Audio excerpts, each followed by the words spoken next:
Put him back down and go into the living room. Hey, what's up, everybody? I'm not sure why it didn't play my intro. What the heck is going on?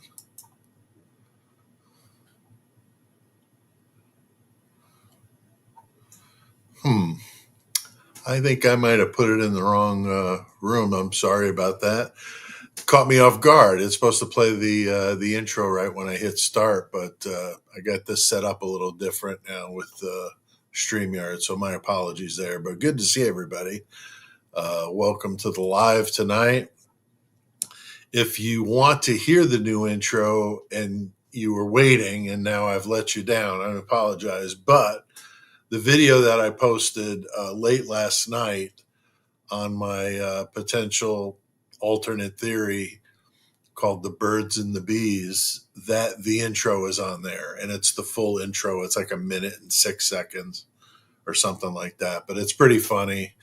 You'll enjoy the guest that I did it with. If you've already heard it, you'll know who I'm talking about. So we'll see in the chat if anybody's already heard the new intro or not.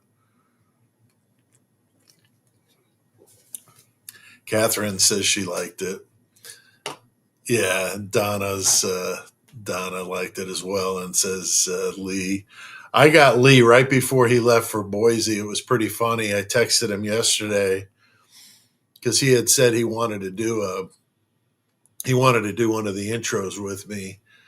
And I said, okay. I hadn't really thought about bringing other people like creators into it. So I'm like, well, that's a new concept to do that. So I'm going to have to get AR and Lucky to do them too now. But I've already got one in mind to do with AR, and it's going to be really funny.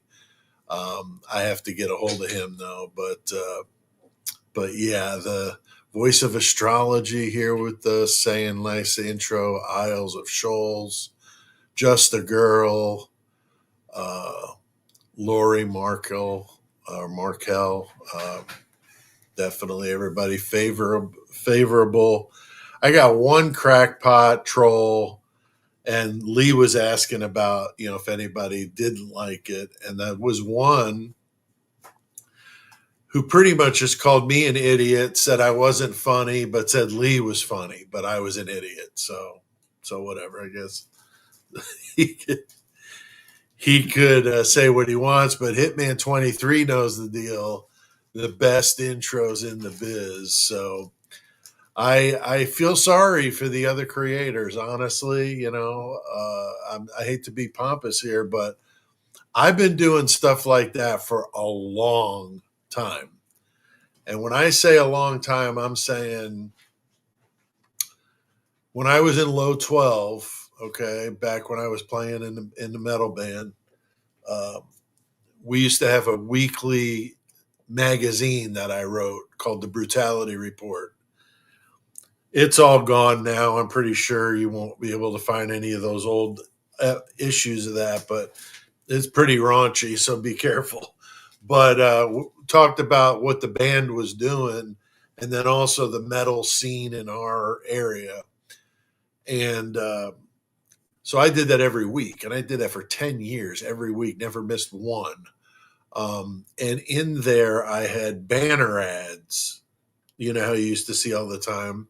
Still, you see them too now. But anyway, these banner ads I had were fake. So they weren't real businesses, but I had, just really in bad taste, dark humor with serial killers and things like that. And so people really love the banner ads. And I used to get some inside jokes. I'd rib people, in the banner ads, and those were always funny. And it was just to mess around. And then when I started doing the chopping block, that was a radio show I did, an internet radio show, an hour a month, and they played it on like a dozen or so stations. It was called the chopping block. And I played all, extreme metal and stuff. And then I was doing the ads, the fake ads in the chopping block. So I would have to act these out, and I would have like different people I knew come over and do like voices and stuff. And It was a lot of fun. Oh, I see my mom's here. What's up, mom? And Cheryl Bourgeois, I think is how you would say that. Or I'm not a French speaker, so I apologize for probably butchering that, Cheryl. But I was doing them, on the chopping block, and then that lasted for 5 or 6 years, and then I started doing the podcast in 2018 after Low 12 was broken up, and I wanted to do something back with music and creative and serial killers all mixed up in one, and came up with the Murder Metal Mayhem concept. And we started doing that in April of 2018. And we ran for, well, 7 years. And then I got sick in the end of May, and that derailed the whole thing. I had already started the YouTube channel a few months prior, so that was kind of in the middle of that. Everything just stopped to a halt. And those of you that have been around for that long remember those days. So I was doing the Murder Metal Mayhem podcast for 7 years. That's weekly, and we were doing. We had a three. The show was divided in 3 parts, kind of easy to figure out. The murder segment was a true crime story, usually serial killers, real brutal stuff, not for the faint at heart, very graphic. And then the metal segment would be a band. We would feature a band, and we would play a clip from them. And then interviews. A lot of times I interviewed the band, so we would do interview segments and then all that. And so, but I was doing, fake ads with them. So these intros are kind of an extension of all that stuff I've just been blabbering on about. But I thought you might like to know where the intro idea comes from. And it's just from bringing comedy into true crime, dark subjects with a little comedy twist. I mean, to me, this stuff is so gruesome and so awful that sometimes you just need a break from it. I just did a video on the Flora 4, and I know about that story. I've known about it for couple years now, and that's one of those ones you got to walk away from it after a while. It's just too much. Those 4 little girls, I mean, that's horrible, in a fire. And their mom tried to save them and they couldn't get out. But there's all sorts of drama with that. And I found out anybody that followed the Delphi case, the grandmother in that Delphi case, Becky Patty is her name. A lot of people don't care for her very much. But she's a real estate appraiser. And oddly enough, she appraised, because Delphi and Flora are about 15 miles apart in Indiana, northwest Indiana, and very rural, very redneck. I mean, like all day long, real rural area. And this Becky Patty does this real estate appraisal of this apartment building, which really was just a big 2-story house that was chopped up into a couple of apartments. And she does this real estate appraisal like 2 weeks before this happens or something like that. Now that's odd. Why do people do real estate appraisals usually when they're going to sell the property or something like that? So, or was it an insurance type burn, because it was intentional. They just haven't solved the case yet. So if you're interested in that, because it's a very, very fascinating story, and the fact that it ties into Delphi is interesting as well, go check that video out. I just posted it a couple days ago about the Flora 4, or do your own research on it. There's stuff out there. It's terrible, but it's fascinating because it's got the police corruption. Although with this, it's the fire department, people quitting, investigations that don't go anywhere, changing their mind. Like, this is the stuff we've been hearing about with Idaho, right? and then it was Delphi, and it's like this like seems like it's a scourge out there with these authorities that do these investigations like half-assed, and then wonder why they're getting sued and everything else. Well, you're not doing your damn job, and that crap today. I mean, I was getting pissed sitting there watching that, but we're going to get to it all. So I wasn't sure what kind of crowd we'd have. I don't normally do Wednesday night lives, but I thought with everything that happened today, I was going to do a video. And then I thought, well, I'd just rather talk to you guys and see we could kind of get our ideas out there as a group. I like Mrs. Tree's comment about laughter is the best medicine. I agree. A little levity in the whole thing isn't a bad thing. So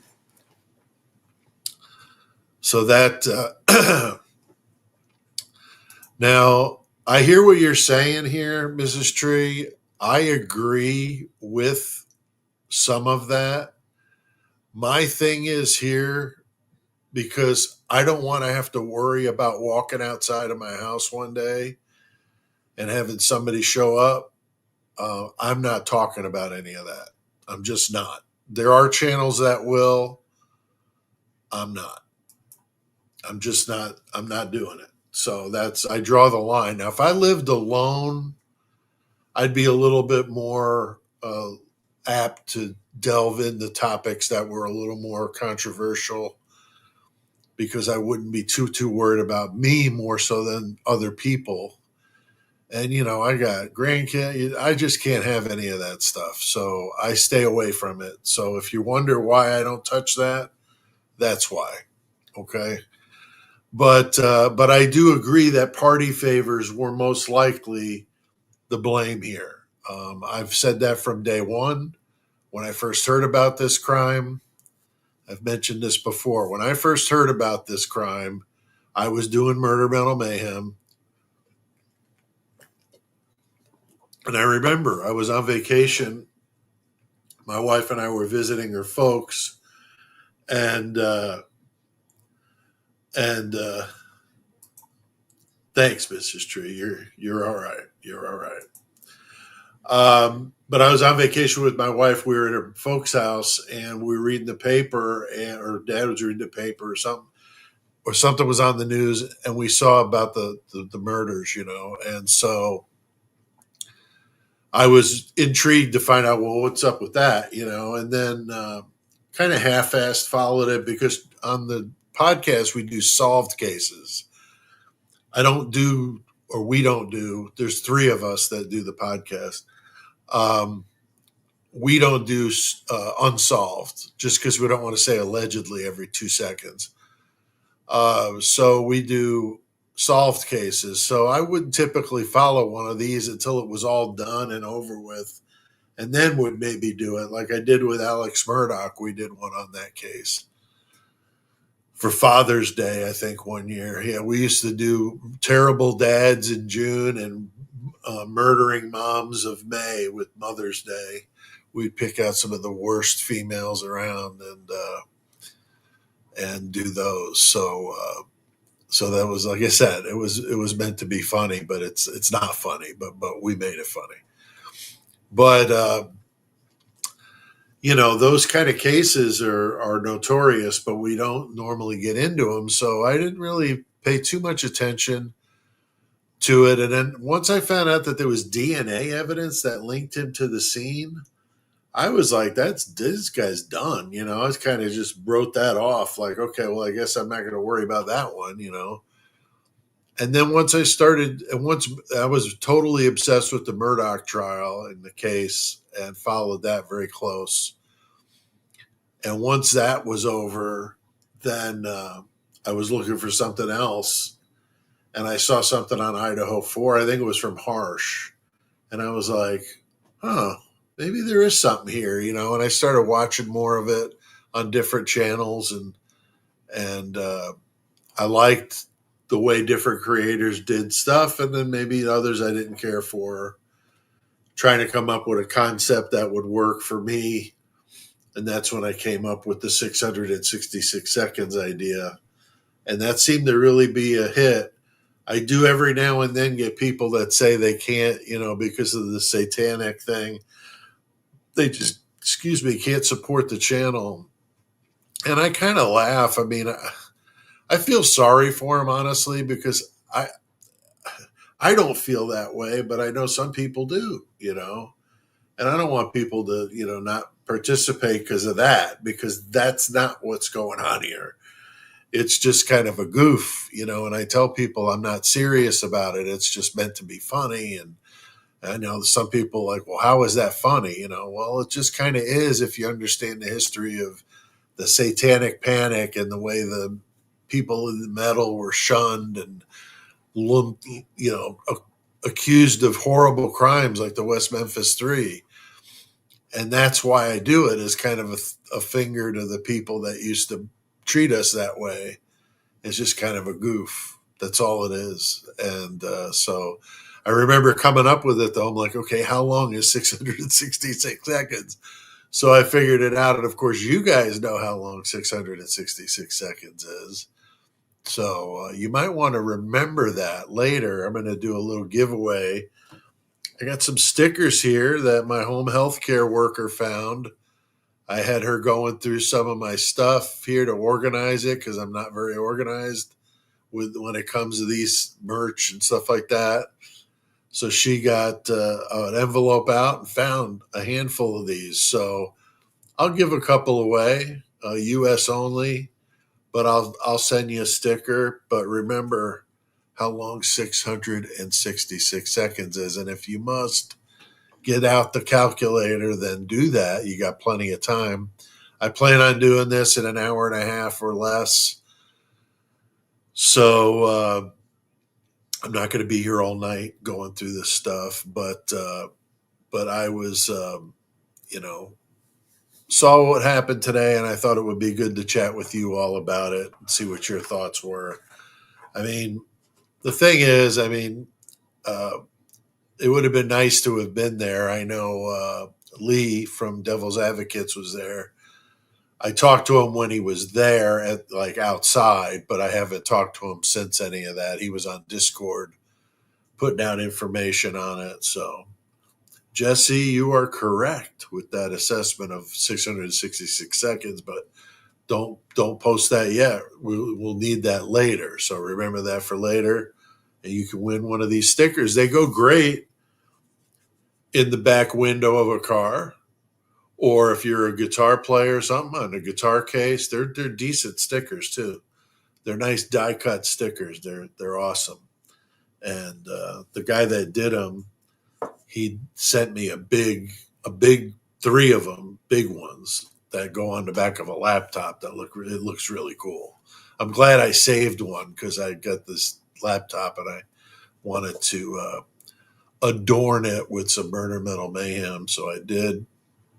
But yeah, it would have been interesting to have been there, of course.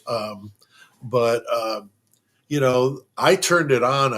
It had already started. Actually, I was on the phone with a friend, and I said, "Hey, I got this thing I got to watch." And my wife said, "Oh, it's already started." I said, "Oh my gosh!" So I turned it on, and Dylan was up there, and I couldn't even believe it. I mean, I was like, "Wow, that's her!" It's funny how even from a distance, I could just tell that it was her, even though her hair was back and she didn't really look much like seen her on the thumbnails over and over and over again. But we all look different from pictures from years before. But anyway, it was interesting to see her, and she was. I mean, I saw a lot of the. I bounced around to a couple different creators to see how they were doing the how they were doing the coverage, and then kind of settled on one to watch it with. But and Donna points out here at that press conference afterwards, which we're going to talk about that too. But says the prosecution said there was no connection to the victims and no evidence he was in the house. So had this thing gone to trial, I don't see any way they would have found him guilty. Honestly, I don't. I don't. All they would have needed was one person with some damn common sense to hear some of this ridiculous nonsense that we've been laughing about. I mean, laughing about on here. Uh, how absurd it is, like unbelievably ridiculous. And, I don't think they would have found him guilty. Now, I know when I started doing this case and this channel, everybody in this community always said, we just want justice.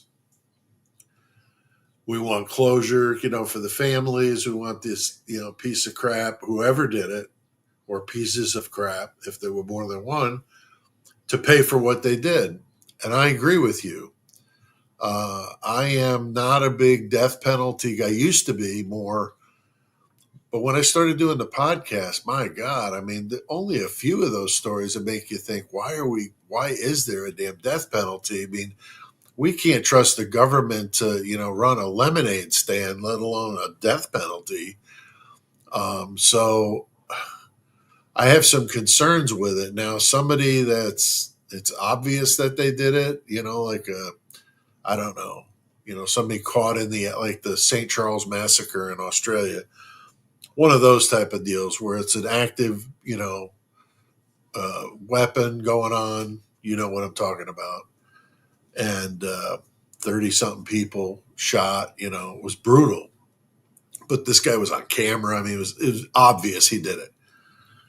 That's something that, okay, I could get behind that, but man, with some kind of doubt, I would really have some concerns. And to be honest with you, I'd rather be in prison or I'd rather be shot in the back of the head than to have to sit in a prison cell for the rest of my life. I mean, honestly. So I couldn't imagine it myself. I know what it was like being in a hospital room with nurses in and out of there. I couldn't imagine being in a cell all day. Nobody's in there. It's like, wow, that'd be messed up. And we've done episodes on, the Black Dolphin prison in Russia, brutal when it comes to how they care for that place. If you ever want to watch I plug this in or it's going to die. I thought I had it plugged in. Um, the If you're into prison stories, check it out. The Black Dolphin in Russia. Wow, it's in Siberia, 7 miles, I think, from the nearest town. So if you were able to escape, there's no way you'd survive out in the elements. And then to make it even worse, they have these dogs. I've never seen a dog this big before. I mean, ridiculous. Looks like a horse. And they've got a whole kennel full of these things. I don't remember the name of it. They unleashed them. So now you're running out in a wide open field, freezing to death. And you got these things coming down at you where you got no defense whatsoever. No defense. Yeah. They're vicious. And so that's the Black Dolphin, and it's completely silent. You can't make any noise. So that would drive me nuts. An Italian from the Bronx not being able to talk. That would be a real problem. So I would like that very much. And there's some horrible people there. The chessboard killer. If you're not familiar with the chessboard killer, that's an interesting case. But I digress. Like Harsh talks about, he digresses. So do I. So do most of us. That's why I typically have some kind of notes or script, but I wanted to just kind of do this loose and with you, just kind of conversational. But yeah, Voice of Astrology, The Hounds of Hell, for sure. Yeah, the Black Dolphin. Yeah, it's bad. Chessboard killer, though, wanted to kill a person for each spot on the chessboard. So he was gunning for a whole.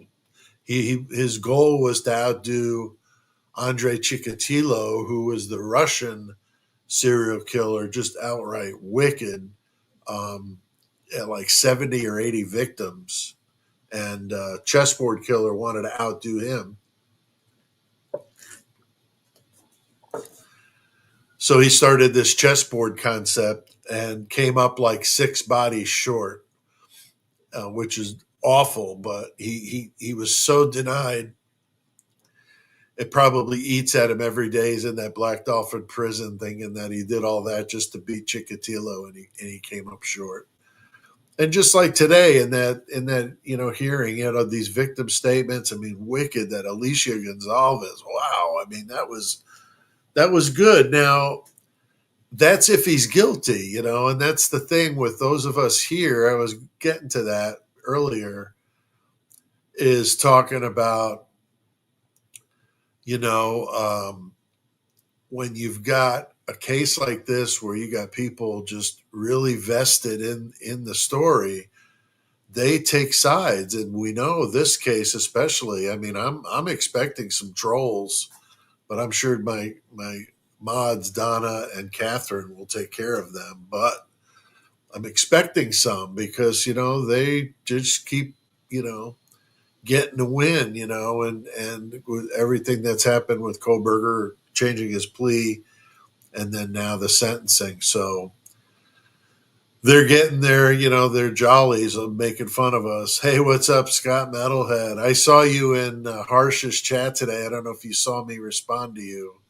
The chat was going fast, but I said, hey, my UK brother, R.I.P. Ozzy. Yeah, definitely. I have had some people ask me about Ozzy. Kind of surprised I didn't really get into it yesterday when I was doing my video, but honestly, I had some trouble with this one. This is an icon in the type of music that I listen to. In my opinion, I mean, you ask most metalheads, I'm sure Scott would probably agree, especially being from England, for God's sakes, is who invented heavy metal. I mean, it was Black Sabbath. I mean, there's no question. I mean, no question. I mean, they even said when they read the reviews of one of their albums, it talked about something about heavy metal, and they thought it was kind of funny. And then they got to the U.S. and everybody was talking about.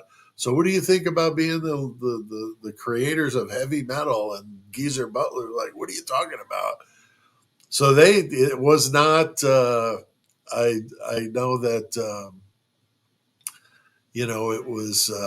it was sudden, even though he just had that concert. It's like so poetic, right? That he knows that the end is near. He gets that last concert in. He had all his friends and his bandmates and everybody up there. I mean, wow, what a story that is. What a story that is. And to pass only a few days after it is like he waited until that and then just said, okay, I'm done. And he was done, and it's really crazy. But yeah, I don't think that everybody here wants to hear about heavy metal, but I have been. I was weird. I've been playing Ozzy this last week, and I was jamming No Rest for the Wicked and Diary of a Madman and Blizzard of Oz and all the good ones. Bark at the Moon, reminiscing about going to see him live a couple different times. Was like third row for Bark at the Moon, which was amazing. Back in the '80s, but yeah, it's very sad. It's an icon of my generation and other generations too. I mean, my gosh, his career spanned the '60s, the '70s, the '80s, the '90s, and up to current times. I mean, that guy was wow. I mean, the body of work that he put together is pretty impressive. But I love his solo stuff as much as I love the Sabbath stuff too. So anyway, very sad about Ozzy. Actually, shed a tear today watching the some of that concert with him up there struggling in that throne, singing those songs, and he sang them. It was really him. I watched a show that I like that picks apart when people fake it live, and he can figure it out. And he said no, he sang every note. Um, so yeah, Ozzy right up to the end was able to do it. Pretty awesome stuff. So anyway, Dylan, I mean, what a bunch of theatrics. So if you're in the camp that you didn't like Dylan and you think Dylan was involved in this, which I know most of us feel that she was in some way, and that's what pisses me off. I know I did a video about it saying, just because Brian's guilty, if he is, I mean, now he said it, and today he confirmed it. So, I mean, those of us that have our doubts, I mean, you have to at least entertain the thought that it's very possible he was involved in this. And the video I did that I released late last night, and the reason why I did it late last night, because normally I don't do videos like that at night like that, was I was concerned that something was going to happen in the hearing. I was hoping against hope that we would find out something big today. And I didn't want my theory to be reality and then nobody believed that I had predicted that that was what could have been potentially what had happened. So I wanted to get it out so it was on record. Okay, I've said this, so if it's true, it's true. But my thought was with Bethany is if you remember, I mean, I know it came up today. It comes up all the time in the chat about BK saying, did you arrest anyone else when they captured him? Now some people are saying that maybe that had to do with his family because his family was all zip tied and everything when they arrested him. And that's very possible. He might have been concerned that they were going to get arrested for, harboring a fugitive or something like that. But who knows, right? I mean, that may be what was going through his mind, or it could have been that he was an accomplice. And that I started to think, okay, I know I've been very, not really pro burger, but pro justice. Like, again, if the guy did it, I've said this from the get go, put him in front of the damn firing squad, I'll pull the trigger. I don't give a crap. He's a piece of garbage if that's what he did. But if he didn't do it, then that's a different story, obviously. So that's what we all want to know. Now, if you're one of these, like you don't care what you hear, you're just not going to believe it. That's up to you, okay? And I guess everybody's got their own threshold of what they want to believe or not believe. But I just don't really think that you know if there's some legit proof. But see, we didn't get that. They didn't have a damn thing. They didn't have any ties to anybody in that house. But in my theory, because I've always heard he didn't have ties to the victims, and I always wondered why they said the victims and not just anybody in the house. So that's what made me think maybe there is something with him. And you remember in the early days, and I talked to Lee at Devil's Advocates about this because I wanted to confirm I was right, that I had heard in the very early days of the case that there was a situation where Brian Koberger was trying to reach out to Bethany through his attorney, of course, and then through her attorney out there in Reno to get her to meet with him. I thought that was very odd. I mean, if he doesn't know any of these people, then why is he wanting to meet with Bethany? And if he doesn't know her, that's like, seriously, like the weirdest, asking somebody out on a first date I've ever heard.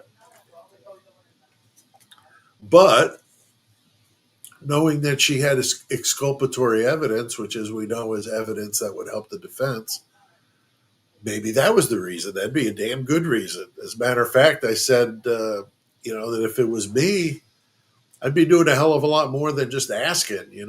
I'd be doing everything I could to raise a fuss. I mean, if she has exculpatory evidence, I still to this day say, how do you put a man to death or life in prison with no hope of any parole or anything? How do you do that knowing that there's somebody who has come forward and said, I have exculpatory evidence, and you don't make that known. I mean, I know the prosecution is in the business of prosecuting. I get that. But how the hell do you sleep at night knowing that there's exculpatory evidence that could exonerate this person that you're trying to put in prison for life, and you're not doing anything about it? I mean, it shouldn't take the defense to make this a thing. Everybody should be the judge here, and somebody's got exculpatory evidence. I mean, let's get her ass in here and let's see what she knows. I don't understand how somebody could just be like, "No, I don't feel like going to Idaho." I mean, seriously, what is that? Like, go get her and get her back. I mean, I'm sure it's some legal nonsense. You know, I'm not a lawyer. I'm just a high school graduate. That's what I say because that's what I am. But come on. I mean, if ever you're going to do something like that, it would be when somebody's life is on the line. How in the hell could you just let that go? Because what does that girl know? That's the $1,000,000 question. Why the hell wasn't she there? I mean, as much as I don't like some of the things that Dylan was doing, at least she showed up. And she sure put on the waterworks. I couldn't see if she was really crying. I think I saw on somebody's video a close up of her and claiming that there were no tears or something like that. I don't know. I don't know if you guys were able to see uh, Dylan up close, if she was like really like tearing up, crying, or was it like Alex Murdoch crying? Because that's a whole different deal there. But she was definitely, you know, playing it up. And if that was real, then that's horrible. You know, that she lives her life like that. But the fact that Brian's guilty, I don't care if you're the biggest guilter out there on the planet. I don't care. You can take the biggest guilter out there on the planet and the biggest pro burger out there on the planet, and the fact of the matter is, no matter which one of them is right, in either case, it still doesn't explain what Dylan and Bethany were doing that morning. It just does not. I mean, if this was just what they claim it was, then their actions that morning are just deplorable. How you could be so nonchalant about knowing that something like that had happened in the house, and just to sit there and be on Instagram and Snapchat and and all that crap instead of calling the damn police. And that's why, you know, and that's why we're all here, because there's a contingent of us still out there, even though he's probably sitting in his cell tonight thinking, well, here we go. You know, as the rest of my life, I'm going to be in prison. You know, like it probably really comes to focus you know, when the lights go out tonight. And there's a group of us saying, you know, was there some other reason why you would have done that and not turned on somebody? Because that's always what happens, right? Is they turn on the co-conspirator, and then they both go down, and the other one gets a little deal. But we didn't have any of that, so that's what made me really think when I came up with that birds and the bees theory. Is what would have caused him to do something that had something to do with it, to be involved, and then be the fall guy. And so what I came up with was this idea that maybe he was baited into a plan by Bethany. I mean, if he was using again, according to Olivia Gonzalez, she said he was using again. I don't know that that's true, but that's what she was claiming. But if he was using again, you know damn well he knows Emma and Demetrius. If he's over there in Pullman or in Moscow, I mean, they ruled the roost when it come to getting substances. So he knew them. And if you know them, that's bad news. And I could see them maybe because of the maybe some sort of issue at that house involving the party favors. We've heard all the rumors, right? We've heard somebody flushed something down the toilet. We've heard, two of their moms had gotten sweetheart deals for major party favor infractions, trafficking, bad. Boy, that would get some people pissed if they got, deals because they were turning people in. So these are all there's plenty of motives to take that house out. So that's what made me think maybe, Emma and Demetrius were kind of summoned to take care of the problem. And they recruited a couple of people. They recruited Koberger because he was smart, or so we thought, smart, and knew his way around a crime scene. And maybe they, got picking his brain on how do we get in and out of here as seamlessly as possible, leaving as little evidence as possible. And another possible, and I've toyed around with this idea for quite a while, but what about Brent Kopacka? I mean, that name's come up many times on my channel. I still don't know what to think about Brent. I mean, as a disabled vet myself, I completely sympathize with the man. I don't like saying that some are, especially Army, because I was Army. It bothers me to have to say that a fellow Army veteran could do something like that, but you wonder, right? And he was PTSD super bad, big time using products, really bad. So he would have been easy to lure into some trap like this. Both him and BK, both. They could have known each other from running. They both ran. They're only a couple miles apart from each other in Pullman. They both worked at WSU.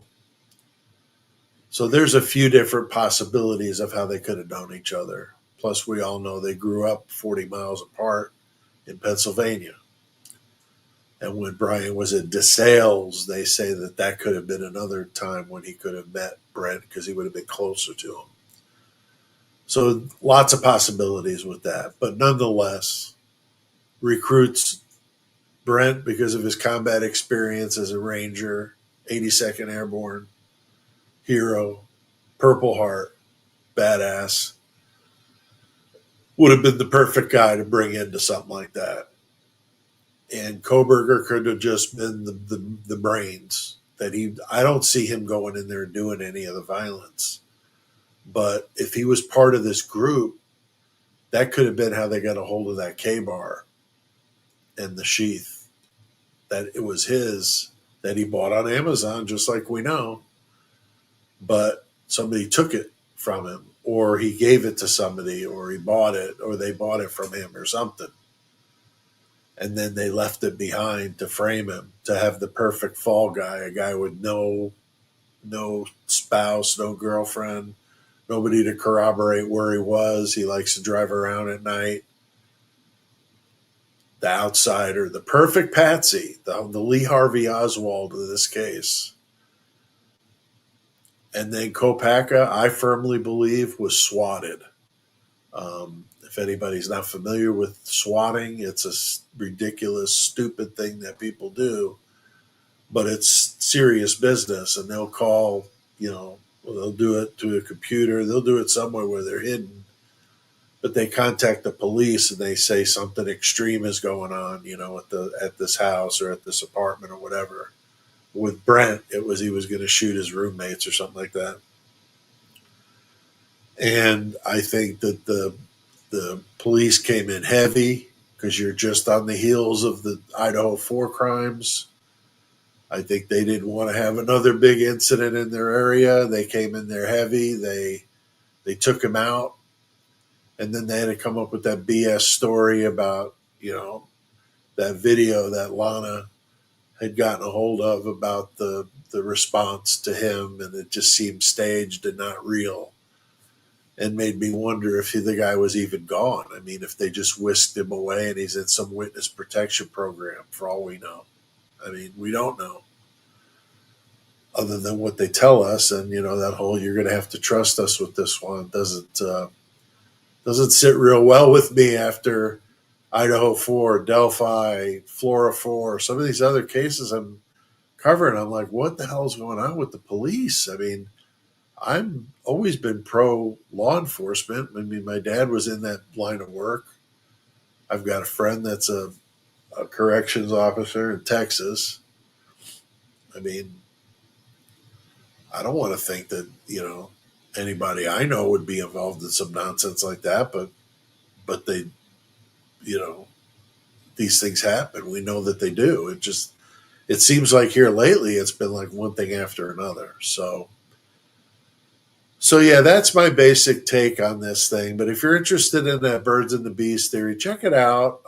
It could have been one of those things where if, let's say, Demetrius was running that game, he could have told them all, if you tell anybody, you're going to be, we're going to take it out on you.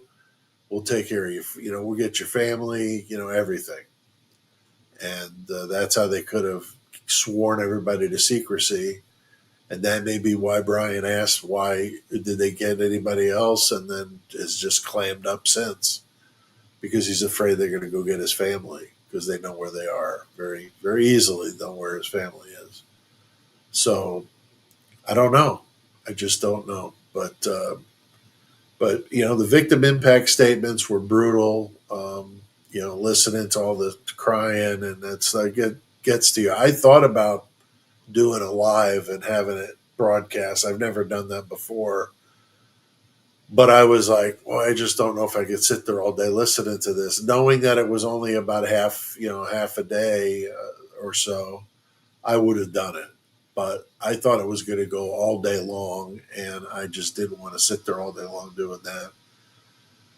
But I wish I had now, but I didn't know what to expect. So, but anyway, and then you had the Olivia Gonzalez. I think was the kind of the big one. Steve Gonzalez, I thought, was good. He was pretty controlled. When he moved that podium, I was expected for him to make a run. I was like, here we go, here we go. Somebody's going to charge at BK. I mean, that would have been like the ultimate, right? Steve G coming out of, coming out of from behind the podium and just gunning him down, or, you know, pulling out a K-bar and going at him. That would have been over the top. I thought too, when he didn't charge at Koberger, I thought the other thing he was going to do was that he was going to point the podium right at Bill Thompson, and that would have been good. That would have been some must-watch TV, because I could see him doing that. I could see him doing, "You lied to me. You told me we were going to get answers. You told me you had the goods on this guy. Now, when everything's said and done and we're doing press conferences and all this stuff, now you're just over here kind of smiling that you didn't really have anything on him." Well, then what the hell was all this for? I mean, seriously. I mean, what were we waiting for? I mean, it's really, really annoying. And, those of us that follow this stuff like every day, watching video content every day, I know, because I was pumping them out. I think I've made like 180 or 190 Idaho 4 videos. I mean, whew, there's a bunch of them. So if you're new to me, go check out my Idaho 4 playlist. I mean, man, I got them all the way going back to when I started in December of 23. Now, I had a YouTube channel for the podcast back when we started in 2018, but I didn't really do anything with the channel. I just had it. And then I started actually using it and doing stuff with it December of 23. About midway through December of 23 was when I started this channel here. But I debated whether to do it, because I knew with the name, Murder Metal Mayhem, maybe I was going to have a problem, with YouTube. But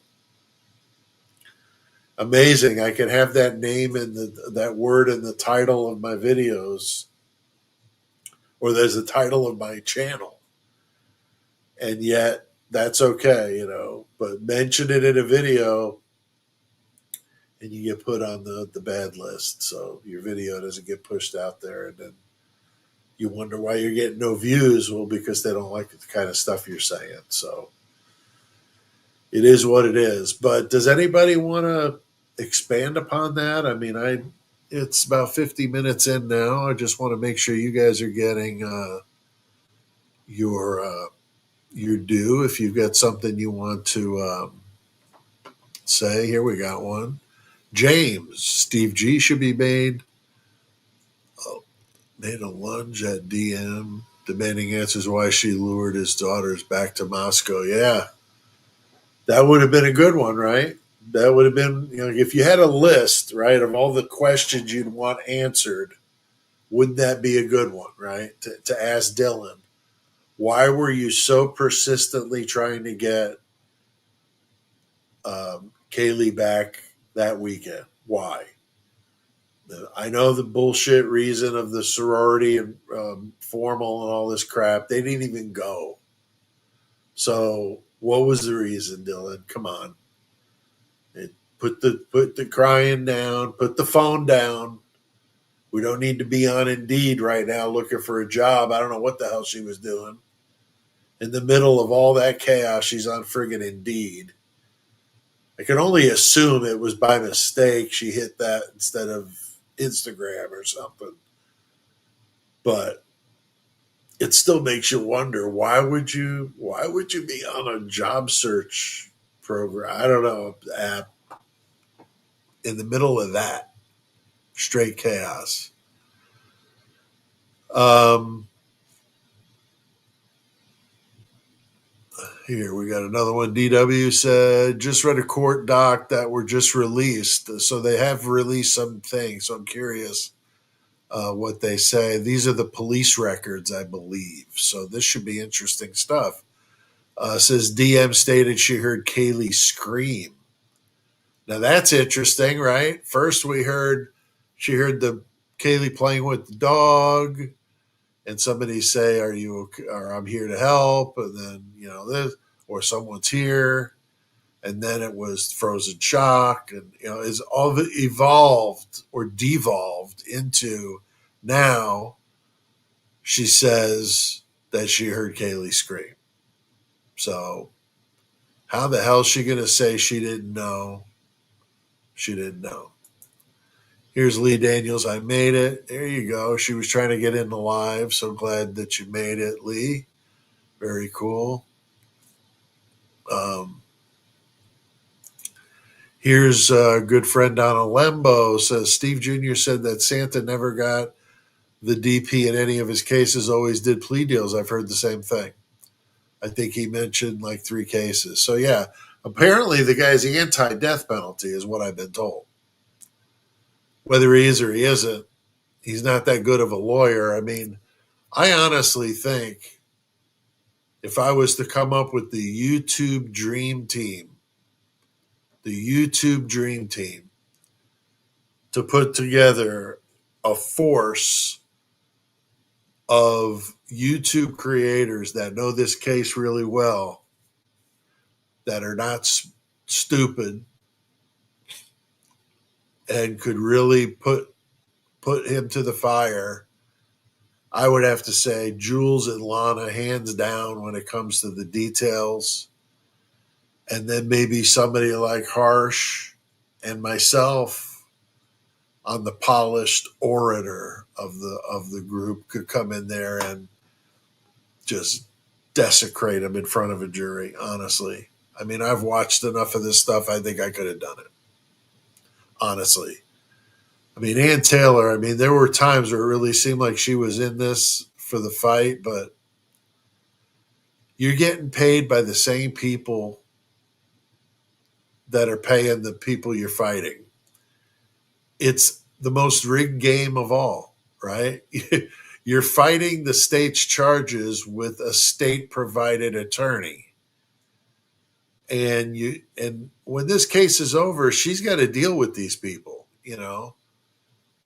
So what did we really think we were going to get with her? In the beginning, I doubted her because she was a U of I graduate. She was just drinking the local, you know, drink like everybody else over there in that godforsaken friggin' town. And then she started doing some stuff. I'm like, wait a minute, maybe she's going to actually get in there and fight for this guy. And then just completely falls apart. Like, seems like at the end, she just like was just like, I don't care. I just don't give an F. That's pretty much what it seemed like. Like she was just like, okay, well, I did my part. So good luck, Brian. You know, I'll send you a postcard on your birthday every year. Good luck. And there you go. I don't know. It's messed up. It really is messed up. So I heard the same thing, Donna, that he didn't have a good record with death penalty cases. So,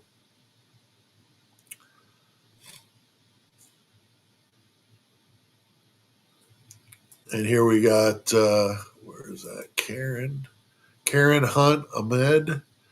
Ann Taylor did the best I could have expected her to do. Yeah, I mean, really, we've all should have felt that way. I'm saying, like, for me, like, I maybe thought maybe she was going to give it a little more fire, but maybe you're right, Karen. Maybe that is all we should have expected. So, Joanne Murdoch saying, great live, Pete. Thank you very much, Joanne. Speaking of which, everybody, give it a thumbs up, right? Go ahead and like that video for me if you would. We got a decent crowd in here tonight. I really wasn't sure what we were going to get on an off night. If you guys would like me to do more lives, I would be interested and cut down on the videos and just do more lives. The problem is the lives don't generate any revenue.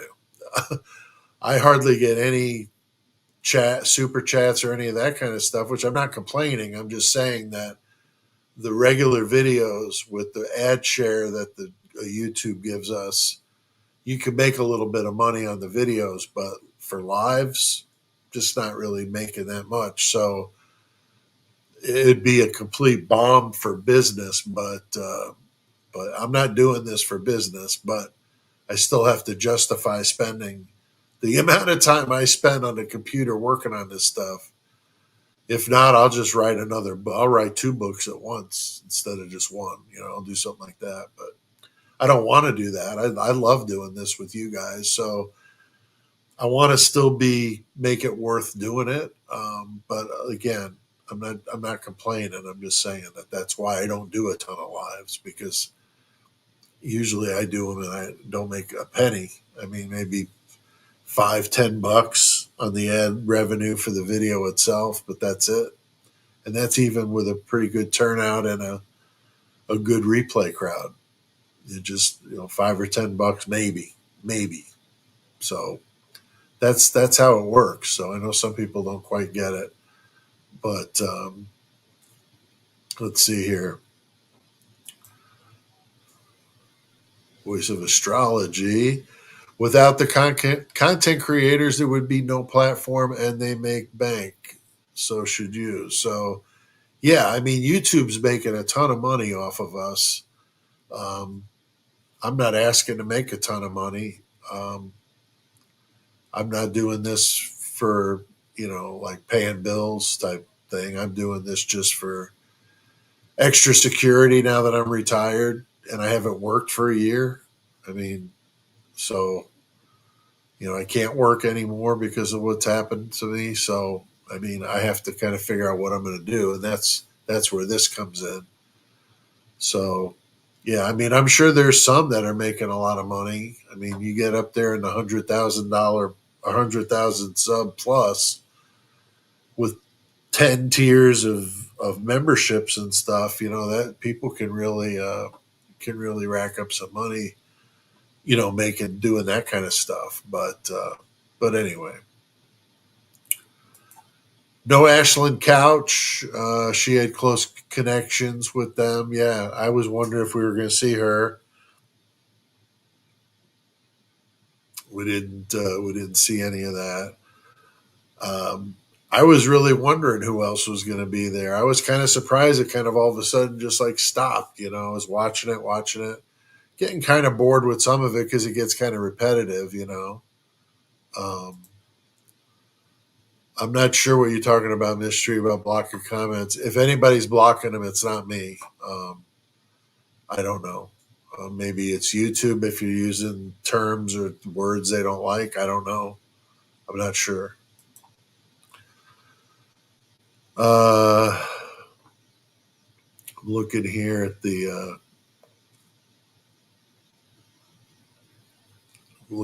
the chat to see if there was any other questions here. We're right at an hour now. Right at an hour now. So you want to stick around here because I'm going to be doing. Speaking of sticking around here, I got some stickers, some Murder Metal Mayhem stickers. These are really good quality stickers. You can put them on the car; they don't wear off. Um, but they look slick on the back window of a car. I mean, think about that. You're up at a light, and you're older like me, and some punk kid looks over at your car, kind of laughing. But then they see this in the back window, and they're like, "Oh, damn! She or he listens to or watches Murder Metal Mayhem. That's pretty cool." Now you're cool with him.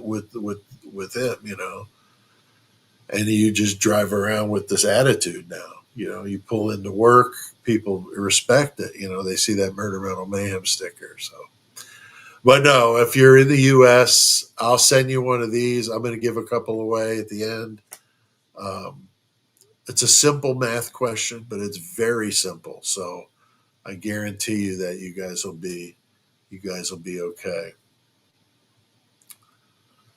Teresa Morris says, Heck, Pete, I love your lives." Thank you, Teresa. I appreciate that. I like doing them, honestly. I mean, like I've said before, I used to do training. 30 years I did this. Trained people that worked with hazardous chemicals and materials and how to do it safe and within regulations. So I dealt with complex government regulations, having to explain it to people for the most part with high school educations like myself. So I had to take real difficult things and explain them very clearly to people that weren't, you know, college graduates and beyond. And so just learned a style that was able to communicate that in a non boring way. That's the key, right? Because if you're bored, you're not going to pay attention to any of that. But if you've got somebody that is a good speaker, that is easier to listen to than somebody that's doing the Bueller, like that kind of thing, right?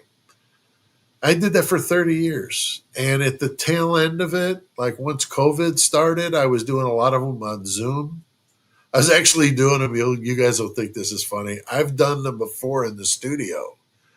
What's funny though is I can't have Murder Metal Mayhem up behind my head, so I used to rig up, different things to keep all the blood and gore out of the studio from getting into my training videos.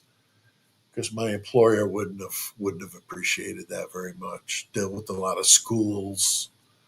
A lot of schools took my training classes, so that wouldn't have gone over very good. So yeah, I've done them out in the studio before, but and I've done them right here where I'm sitting right now.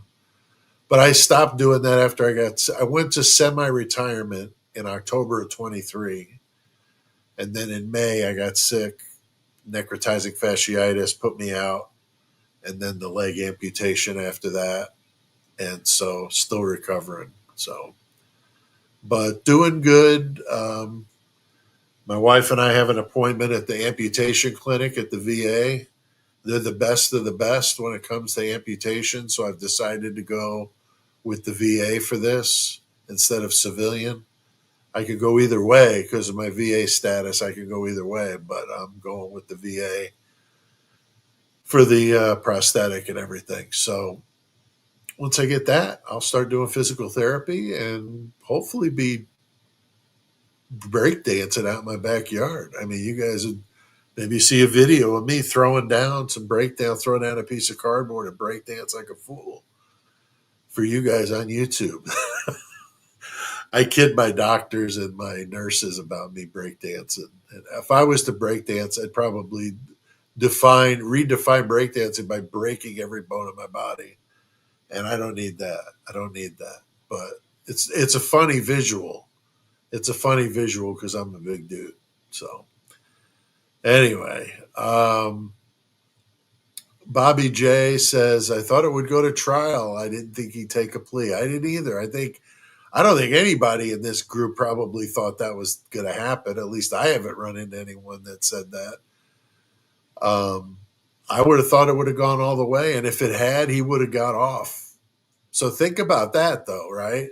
So as much as it was weird with today and knowing that he's going to be, gone for for his entire existence now in a cell, and you think about it, it's like, wow, now it's over, like it's just weird, right?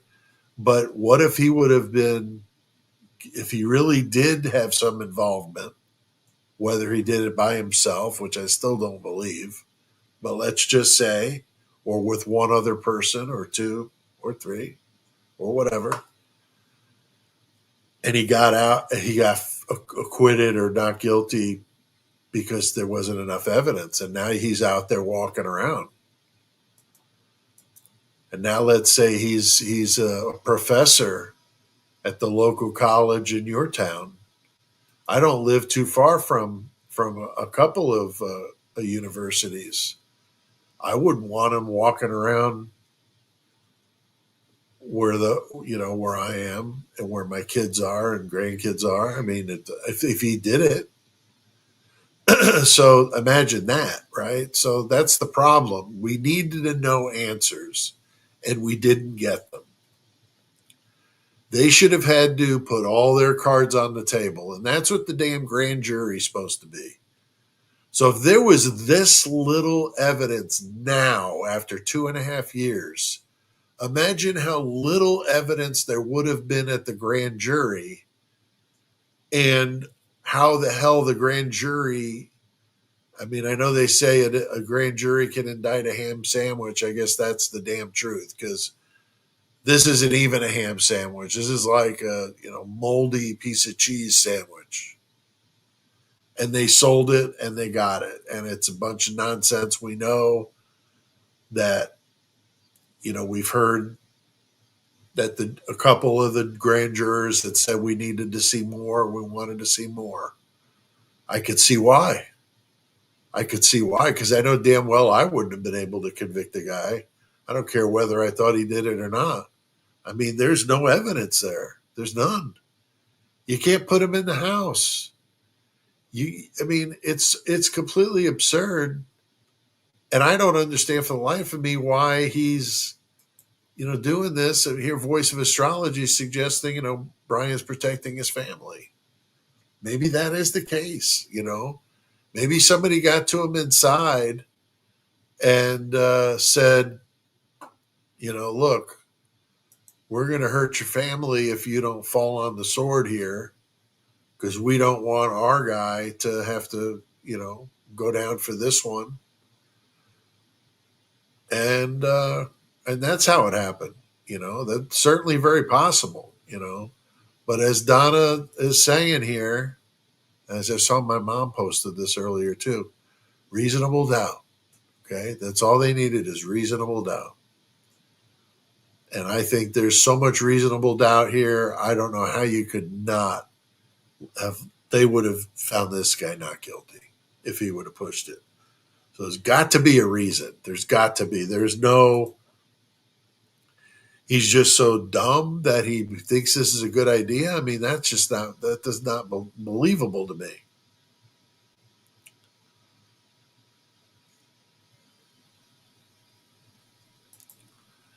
Yeah, here barking at the moon. Nice Ozzy tribute there. How manipulated do people feel when Ellie says no screams and then they were all sleeping? Yeah, that's what they said at first, right, Kathy Mabbott? Oh, they were all peacefully sleeping. Now we know that was the furthest thing from the truth. They're fighting back. They're screaming. They're on TikTok. They're ordering food. I mean, this is like the busiest damn place I've ever heard of, people driving by, you know, frat boy talking about driving people home drunk from the party, passed by the house multiple times. How is that not coming up? What was he doing? Did he stop? It makes you wonder. So it's just, it's just a mess. Here, James says Emma Bailey lived on Shetland Court behind the King Road house. Yes, I've heard that. Just a 20-30 second walk. Seen Sunday morning outside the King Roadhouse smoking a joint. I've heard that too from what was Dot. That controversy of Dot, and some people say she was really somebody else, and there's this whole drama with that. But she was the one that said that she looked out back and saw Dylan and a few of the regulars that we talk about, Jack, possibly Demetrius, I believe, um, and I think it would have been Emma would have been there most likely because her and Demetrius were a thing, and I think they were both running the show over there when it comes to party favors. So it would make sense that those two would have been over there too. But I've heard the same thing. So it's yeah. And Jeremy Pearson says absolutely so many lies and no clarity in this case. So that whole thing, it just this will be, I think, one of those mysteries, just like Jack the Ripper, the Black Dahlia murder, um, famous cases that the Zodiac, probably my probably the most intriguing of the unsolved cases, in my opinion, is the Zodiac, the real one, not the New York one, the actual one in San Francisco. That's an interesting case. We've done that on the podcast. We did a Zodiac Palooza thing. It was a pretty big episode on Zodiac. But I think this will go down in history as one of those unsolved cases, unless BK writes some kind of book, from behind the scenes, and explains what happened. That would be captivating to actually, if he was telling the truth, not like OJ and that kind of stupid nonsense, but an actual book that would explain what happened. If even just to answer some of the basics, like why, how did you select the house? Was there an intended victim? What was the end game here? What did you think was going to happen? Was there anybody else working with you? All of those things that we want to know. Wouldn't that just be nice to get those answers? And the thing that's so sad is you could sit a few people in a room in this story and get all these answers. They were all in that room today. Not all of them, but a lot of them were in that room today.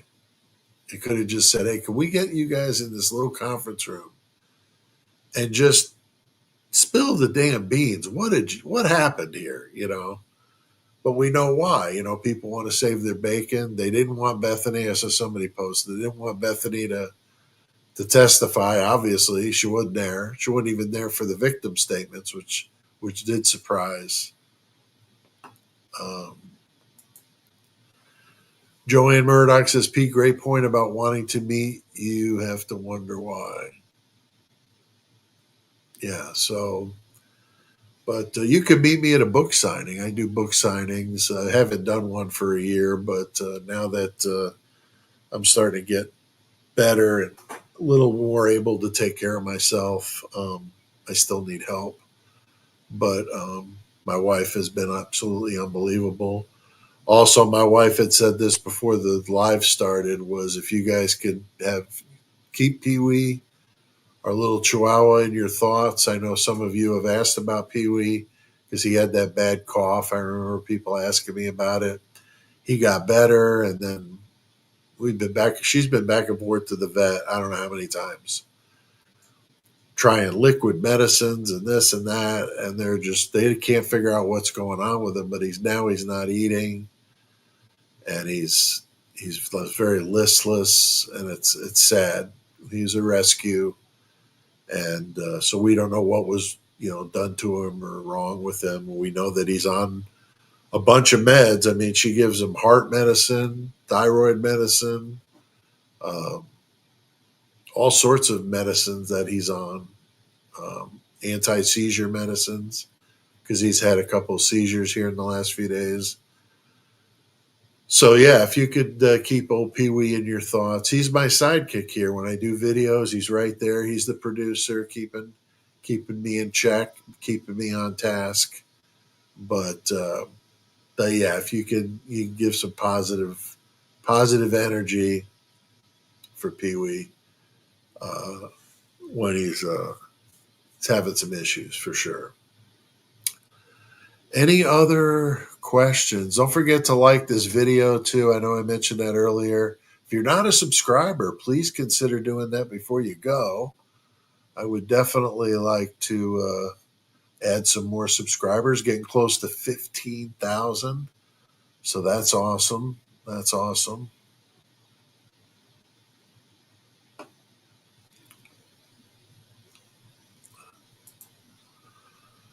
Joanne asking, great point. Has that been investigated? I'll tell you what, Joanne, I don't think anything's been investigated. It almost makes me like looking at Brett Payne up there today. I mean, he looks lost. I know he doesn't even work for the police anymore. He's got some university job. So, he took the beating.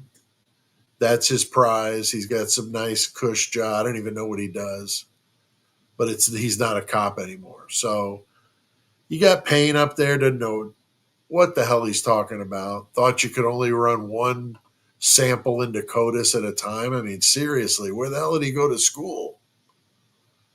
Cracker Jack University? I mean, like, I don't even get it. I mean, I'm just a true crime consumer, and I knew you could, they run multiple samples through CODIS to see if they get hits. I mean, it's just dumb. It's just dumb. Uh, And here's Donna. She's been schooled right here on Murder Metal Mayhem. She knows the sheath is a movable object. No DNA of victims found anywhere in his personal spaces. That's right. On a transferable object, if there's transfer DNA on a transferable object, like a sheath or something you can move around easily, it doesn't count. In Australia, in most of Europe, if not all Europe, our U.S. military, even just a handful of states even allow it. Of course, Idaho is one of them, but it's such weak evidence, it's not even funny. As I've said before, the amount of skin cells on that button snap was 18% of what would be necessary to consider it legitimate evidence. 18%. So, how is that the crown jewel of their evidence? That's the bottom line is they didn't have any evidence. They pulled the biggest bluff in true crime history with getting a guy to agree to fall on the sword with a life sentence with no hope of ever getting out of there. And they really didn't even have evidence to even convict him. He could have easily skated on that. Ray would have just obliterated Brett Payne. I mean, it would have been nice to see, right? It would have been Great to see Dylan up there, Bethany explaining themselves. The hell were you doing on your phones? What that was going on? The 911 call being exposed as BS. There's still just too many weird things about this case for most of us to just put it to bed. I mean, Koberger admitted to it. He's admitted to it now a couple times. I'm willing to at least consider that he could have done it, but until I know that, I have a hard time putting it out of my mind. So I will continue to do Idaho 4 content. I won't do a lot of it like I have been, but I will do it. And I'll maybe do a live every week if you guys want me to. If you guys are interested in it, I'm down. I'm totally down with doing Idaho 4.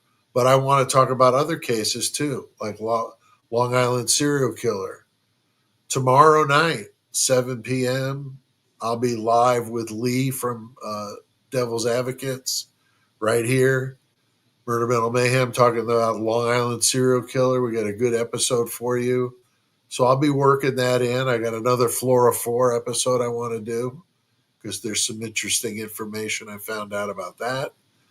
So there will be other cases. There will be other cases.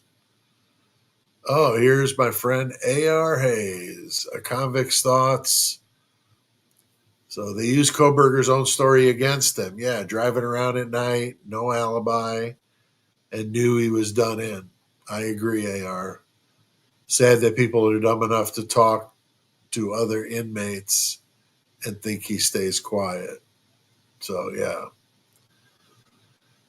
Chances are, yeah. I mean, most of the time they do wind up speaking to somebody and then it gets back and you get people turning you in, snitching, and getting a deal on their time and then, putting you away for a longer period of time. Except in his case, there is no longer period of time. It's just death, life without parole or death, one of the two. But good to see AR here. I want to check out the new docs for sure. I'm seeing you guys posting some stuff about that, so I definitely want to check it out. But before we go, we got a couple of stickers to give away. So here's how I'm going to do this. If you're in the U.S., you can enter the contest, okay? This sticker is, like I said, something you could put outside, like on the car or whatever you want to put it on, your fridge. And so if you want the sticker, I'll send it to you. I'll do a couple of them, but you just have to answer a very simple question. Very simple. I'm going to give you 1 minute to answer the question over there in the chat. When the minute is up, I'll tell you stop, and then I'll count up how many people answered it correctly. I'll use my random number generator on my phone to tell me which one got the one, and then I'll tell you who won. We'll have two of them. All right, so here we go. How many minutes and seconds is 666 seconds? Now, if you don't know that from listening to me, I don't know what to tell you. All right. How many minutes and seconds is 666 seconds? All right. So, see, Catherine S is the first one on the board. So I'll give you a minute, and we'll do that. I do love to do giveaways. I'm going to do some new merch. I'm thinking about working with T Public. I really like their shirts are really good quality. They're very well done. The only problem with it is I won't make, and again, it's like I was saying earlier, I'm not going to make any money with it. It's just like when I sell my books on Amazon, I don't get hardly anything out of those. Now, when people buy them from me, then I make a little bit of money. But the problem with shirts is when you buy the shirts, you have to get like 50 of them made at least. And no, it never fails that you don't have enough shirts in a size. You run out of a size, and then you're limited with sizes. With T Public, you just put in your size and they can print out the shirt. So I'm thinking about doing a couple of shirts. Thinking about doing one for the membership, like a Horns High shirt, maybe a Mayhem Squad shirt, and then a new Murder Metal Mayhem shirt, something like that. And with those, you could print stickers, you could do mugs, you can do whatever you want. Basically, I just license them the artwork to print on your demand, and you could order whatever you want. And their prices are very reasonable to buy a shirt through them. I buy shirts a lot, as you can tell. So, all right. So here we're done. So that was a minute. So let's see here.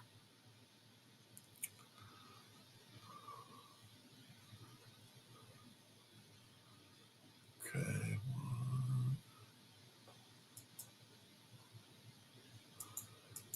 1, 2, 3, 4, 5,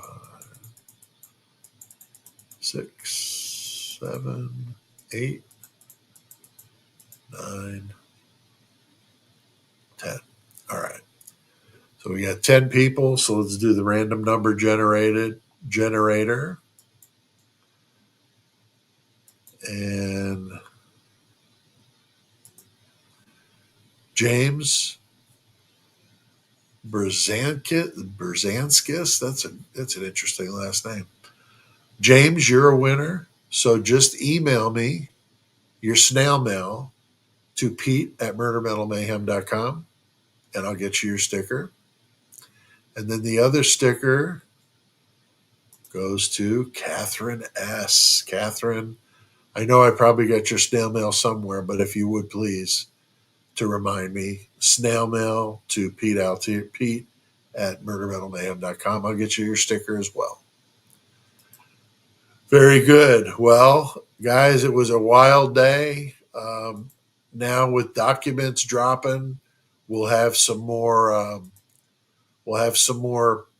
Stuff to look at. So there'll definitely be some new things to talk about as documents become available and all that. So really anxious to see some of that. I've been really skeptical of what we were going to actually see when it comes to this case, but maybe we'll get more information out of this than we expected. That would be great, right? Because that's all we want is some answers, and we want the right person in jail, or prison, not the wrong person. If he did it, he's in the right place. If he didn't, then we need to get him the hell out of there.